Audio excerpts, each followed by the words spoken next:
तुम्हाला कधीच पुन्हा चिंता न करण्याचे सिक्रेट जाणून घ्यायचं आहे?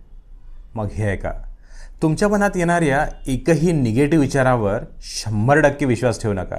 कारण तो विचार खरा नसतो. तो फक्त एक मनाचा खेळ असतो. हाय, माझं नाव अनुराग आणि मी एक NLP कोच आहे. हे मन म्हणजे एका चालाक सेल्समॅनसारखं असतं. त्याला तुमचे सगळे वीक पॉईंट्स माहिती असतात. तुम्ही कुठे दुखावता, कुठे घाबरता हे सगळं त्याला ठाऊक असतं.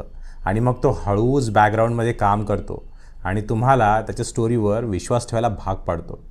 पण ज्या क्षणी तुम्ही ह्या चालाक सेल्समॅनसमोर उभे राहता आणि म्हणता, बस हा विचार मी खरेदी करणार नाही, हे खरं नाही आहे, त्या क्षणी तुम्ही तुमची पावर परत घेत असता.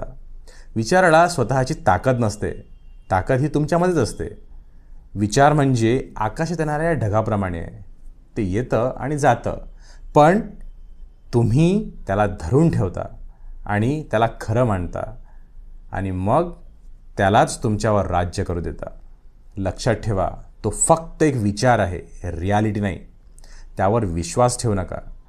जर तुम्हाला या निगेटिव्ह विचारांच्या मधनं आणि मनाचा खेळ समजून घ्यायचा असेल तर कमेंट करा येस.